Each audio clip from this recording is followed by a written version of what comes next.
Isang masayang panonood, SDO Pampanga. Welcome po sa ating Youth Cafeteria online via Zoom ito no? Kung saan ibabahagi namin sa inyo ang nakakatuwa, nakaka-inspire na mga kwento na tunay na magbibigay sa atin ng kahulugan ng kung ano nga ba ang tagumpay. So ngayon, we are just so excited to be with you. So just sit back, mga bata, relax at manood lamang at mag-enjoy sa kwentuhan with Ate Nicole at syempre kasama niyo rin si Ate Paula at si Kuya Christian. So say hi, Ma'am Paula and Sir Christian.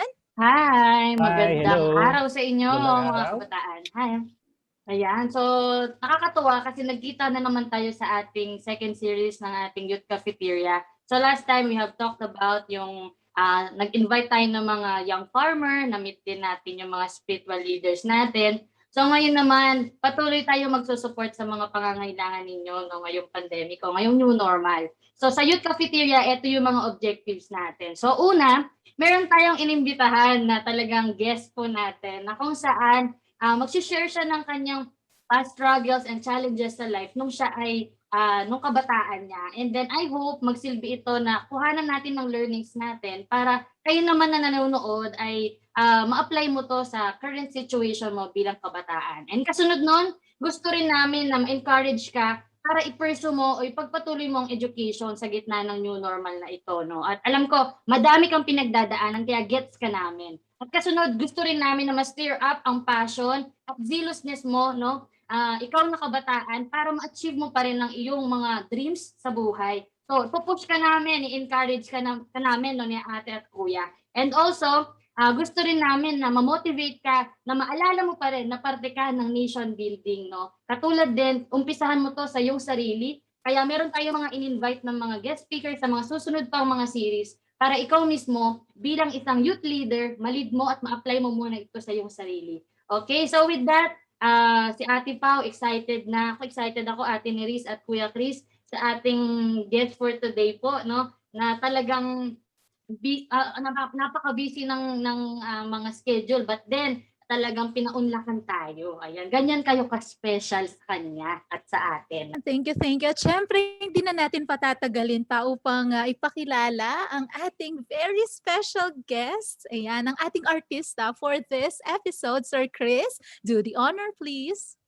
Ayun na nga, no? So, sa amin sa Youth Formation Program, no? Isang malaking karangalan po ang ibinigay sa amin ng ating guest, no? Sa pagpapaunlak, no? Na para po siya ay ating makapanayam, no? At somehow po ay makilala po natin siya. Siya po ang isa sa mga ilaw ng tahanan ng SDO Pampanga, no? So, sana po, no? Alam po namin, sigurado po kami mapupulutan po ng aral at may inspire po kayo sa gagawin namin sa mga pinagdaanan ng aming guests ngayon, no? So, sabi nga ni Ma'am Paula, no, maraming learnings po ang inyong matututunan, no? So, sa akin po, isang malaking karangalan po na introduce po sa inyo ang ating guest sa episode po na ito. Walang iba kundi ang ating very lovely and lively, very energetic Dr. Shirley B. Zipagan. Hello, isang magandang umaga sa ating lahat, isang mapayapa at masayang umaga po sa ating lahat. No? Ako ay natutuwa at ako ay inimbitahan bilang parte ng ating Youth Cafeteria. Nakaka-proud naman na nandito ako ngayon. And of course, I would like to personally greet ang mga magagaling natin na facilitators. We have si Ma'am Pao, si Ma'am Neris, at saka si Sir Chris. Good morning. Ang ating mga manonood na mga bata, mga magdadalaga at magbibinata ng mga mag-aaral natin, no? Isang maganda at mapayapang umaga sa ating lahat. So nice to be with you today. At syempre, excited na po kaming malaman ang inyong life story, Ma'am Shirley. Kaya umpisahan na natin, syempre, memory lane po muna tayo nung kayo po ay bata pa, ayan. Siyempre bata pa naman si Ma'am Shirley, eh, 'no? Pero Oo yung naman. Ma'am Shirley, kailan at Oh, saan po kayo ipinanganak? Paki-share din po sa amin yung earliest and unforgettable memory niyo po as you grow up. Kung sino po yung mga role model ninyo as you grow up at kung sino po yung mga greatest influence po ninyo. parang pinakamahirap na interview to sa lahat ng dinaanan ko. Ano? Kasi from birth siya, no? Nag-start siya mula kapanganakan. No? Pero hindi ko alam ano bang, saan ba ako naaangkop na, di ba meron tayong mga X, Z, I'm sure, ganyan. ma'am, millennial po kayo, ma'am. Millennial na to. Gusto ko yan, Sir Chris. No? Millennial si Ma'am Shirley. Pero ako ay pinanganak noong September 20, 1973. Kaya kung ko-computein, bahala na kayong mag-compute kung ilang taon na ako, no? Baka magkaalaman pa tayo, no? Ipinanganak ako sa, hindi dito sa San Fernando, ipinanganak ako sa Manila, no? Ako ay taga Manila noon, kami ay nalipat lamang dito, bumalik sa aming probinsya, no? Sa ating totoong probinsya, dito sa Pampanga, no? Pero ipinanganak ako sa Manila. Tapos may katanungan kanina si Ma'am Neris, sabi niya, sino ba yung naging idolo? Tama ba? Modelo? No? Yes po, ma'am. Siguro Modelo po. yata pag tinanong mo ang mga anak, no, karaniwan nagiging mga modelo nila magulang, no? And siguro particularly and specifically, I would say na ang naging modelo ko is yung nanay ko. Kasi siya yung palaging kasama ko noon, no? Bakit ako na-impluwensyahan at paano? Bakit siya naging modelo ko? Kasi during those times, nung mga bata pa kami, no, nasa after ng Manila kasi na-assign yung tatay ko sa Laguna, no? So kasama ako ng nanay ko. Binibitbit niya ako. I was then around 4 years old, no? Binibitbit niya ako, nagde-deliver kami ng mga kahon-kahon tsaka bayong-bayong that time na mga tosino, longganisa, ganun, no? Sa mga supermarket, tindahan, mga ganun. Tapos, yun, ganun kasipag yung nanay ko. Hindi, kumbaga, nung time pa na yun, hindi na naaangkop sa amin yung tinatawag na ang nanay ilaw lang ng tahanan basta. Hindi. They already work together, no, for the family. Ganun. Kaya yun, naging modelo ko yung aking mommy dear. Napakaganda naman po ng buhay niyo po pala, Ma'am She, no? Napakasipag po ng parents po ninyo. Grabe naman po pala. So, napakaganda po niya. So, sunod po na tanong natin na pang Miss Universe na mga tanong. No? Sa mga nanonood natin, dyan lang po kayo kasi napakaganda po ng mga tanong natin. Okay, ito naman po, bilang estudyante naman po, ayan, kuha na po natin yung konting background po ninyo. Bilang estudyante po ng elementary at high school, tingin po ninyo, ano po yung mga challenges na hinarap po ninyo bilang estudyante? At kung meron naman po mga highlights ang inyong buhay estudyante, pwede nyo po ba yun ma-share sa ating mga nanonood? Baka makarelate po sila. Ayan. Yes, Miss Pau, no, marami. As in challenging talaga ang buhay namin. Kaming magkakapatid, no? Kasi isinilang kami na hindi naman mayaman, hindi anong tawag doon? Nakakaano sa buhay? Nakakaangat. Kaluwag-luwag, ganyan. Nakakaluwag-luwag. Ang hirap ng hinahanap mo yung term sa Tagalog. Kumbaga sumasakto lang, kumbaga hand to mouth, you are looking for the next day's mga resources mo. So, mahirap talaga yung pinagdaanan naming magkakapatid, lalo na 8 kami. 8, no? We are 8 no, yung mga siblings ko. We are 8 in the family, no, yung mga siblings ko. Ako yung pangalawa sa bunso, no? Pangalawa sa bunso. Tama. I am second to the youngest. And medyo mahirap kasi yung nanay at tatay ko, they are really struggling na mapaaral lahat kami, no? Kaya nga nagtulungan sila magtrabaho. Gusto nila ina-apply na sa amin yung panahon na yon, no? Yung tinatawag na no child left behind policy, no? Ibig sabihin lahat nag-aaral, no? In spite and despite ng mga struggles and difficulties, mga hardships in life, no? Yung mga magulang ko ang laging sinasabi nila noon, edukasyon lang ang maipamamana namin sa inyo, no? We were not born, you were not born with a silver spoon, no? But still, we would like to give you the best, and that is education. Kaya yung mga magulang namin, kahit nahirap sila, no? Pareho silang nagtatrabaho talaga, talagang anong tawag doon, itinaguyod kami to have the best education we could possibly have. And yung pag-aaral, alam nyo ba nung nag-aaral ako ng elementary, kasama ng mga kapatid ko, kapag nagkaroon ako ng tsinelas na beach walk pa yung tawag doon, di ba? Ay tuwang-tuwa na kami, no? Kasi kung minsan merong time noon, no, kaming nasa public school kami, no? I was then at San Antonio Elementary School in Arayat. Pag nag-aaral kami or pumapasok kami, matutuwa ka na kapag ang tsinelas mo beach walk. Palagay ko yung mga ka-edad ko makaka-relate sila dito, no? Tapos yung bag, hindi uso yung bag sa amin. Yung sa amin is kung minsan fishnet lang. Alam niyo yung fishnet? Minsan yung mga bag na pang palengke lang, mga ganon. Wala pang mga usong mga signature bags noon, no? Pero the good thing is yung quality of education that time, no? Talagang nung time na yon, kahit na considering na public school tayo, no? Maghapon ang klase. Tapos talagang grade 1 ka pa lang, nagbabasa ka na, no? Matututo ka na talagang magbasa. So ano yung mga struggles ko during the elementary time? Siguro yung hindi kami maluwag. Salat kami sa ibang bagay, no? Hindi kami napagbibigyan sa lahat ng oras. Pero ang kagandahan doon is yung mga struggles na yon, yun ang nag-serve sa amin as challenges, no? Yun ang kagandahan.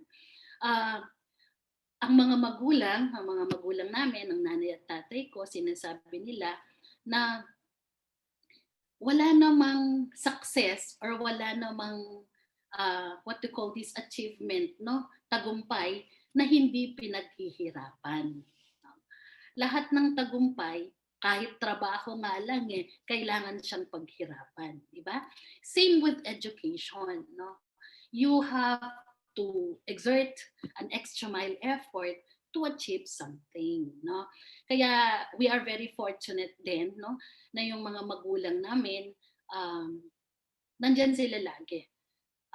Tapos hindi, without bragging, no, modesty aside, halos kaming magkakapatid noon pag graduation na or yung halos sabay-sabay kami or sunod-sunod umaakyat sa entablado, no, sa stage para masabitan ng medalya, no? Na yun talaga yung sinasabi ng mga magulang namin is nakaka-proud, no? Na hindi man kami mayaman pero nabibigyan kami ng tamang edukasyon. Would you like to find out also yung mga challenges ko sa high school para sa mga bata natin na mga high school? Yes po ma'am, sige po. Please po. Di ba kayo nagsasawa sa kwento ko? Na-inspire po kami. Na-inspire po kami. Naranasan pala ni Ma'am Shirley yung pagiging yung status symbol ng beach walk, no? Eh, yung nakaka-relate ako pag naka-beach walk ka, parang status symbol yan. Nakaka-relate po sa surface. Masabihin na magkalapit yung edad natin. Medyo. Pero naranasan ko nga po yun, ma'am, yung mga nakakangat talagang naka-beach walk. Parang status symbol nga yun sa mga public schools yung beach walk. Pag naka-beach walk ka, yun, parang elite ka, alta sosyedad or something na gano'n. Tama ka doon. Oo, no? Basta may something new, no, pinagkakaguluhan sa school, di ba? Yes, ma'am. Kung minsan nga kahit lapis lang na may dahon-dahon or balahibo ng pinagkakaguluhan siya dahil something new, no? Yung may strawberry, ma'am, na pamburaga, no? Yung mga orange na pamburaga. Yan. O tama, magkaedad nga tayo. Kaya dinatnan ko pa yun, ma'am. O ang mura lang ng pop-cola noon, no? Yung pop-cola. Yes, ma'am. Santa ba yun? Fanta, ma'am. Fanta. Fanta. Tapos ang baon ko noon that time nung elementary, 25 centimos lang, no? Yung 5 nga nakakalimang candy ka na di ba? May baon ka ng 5 candy. Yun, ganun kahalaga yung pera noon. Tapos ang kagandahan pa yung every time na nag-earn ka ng honor, no, ng medalya, no, kahit bata ka pala, maa-appreciate mo yung fulfillment, magiging grateful ka, no?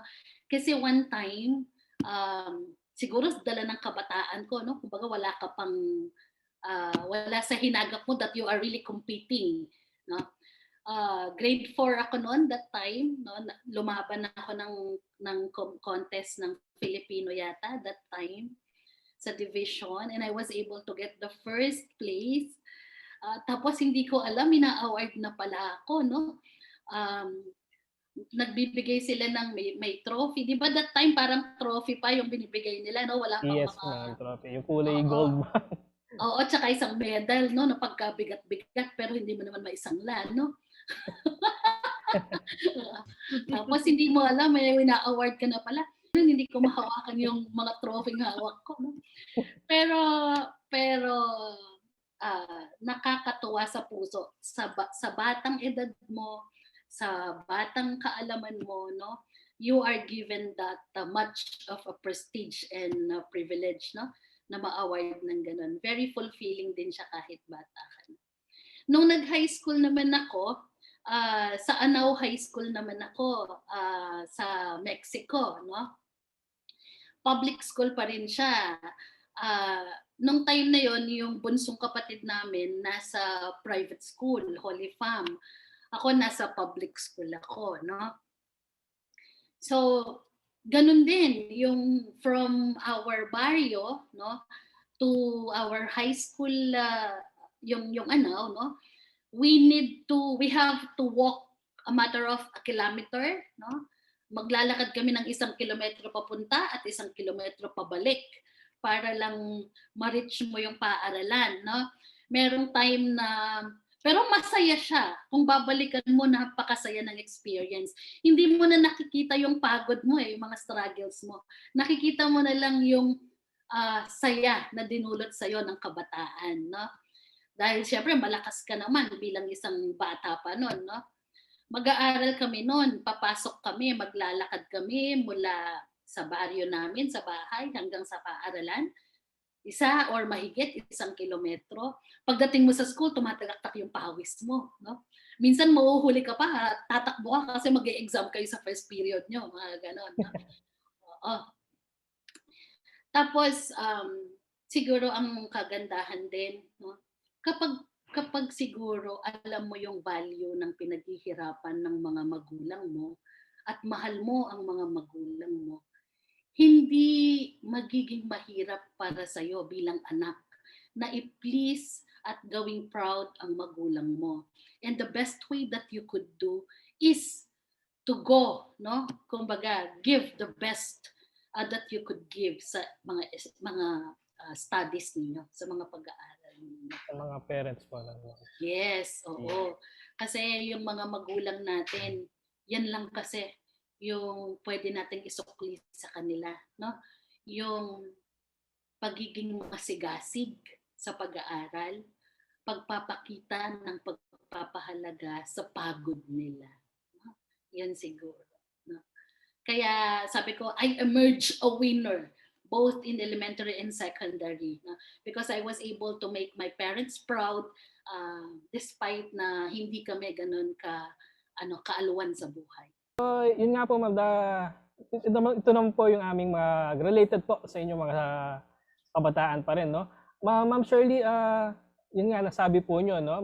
Marami po kayo and may financial difficulties din po kayo, no? So, ma'am, ano po ang pangarap nyo pa nung bata kayo? Ano po naging pangarap nyo nung bata pa kayo, no? Kasi yung mga iba, ma'am, no, may mga gusto, halimbawa gusto maging doktor pero due to financial difficulties, so nagiging parang pangarap na lang talaga at kumuha ng ibang course. So kayo po, ma'am, as a bata po, Ma'am Shirley, ano po ang inyong naging pangarap noon?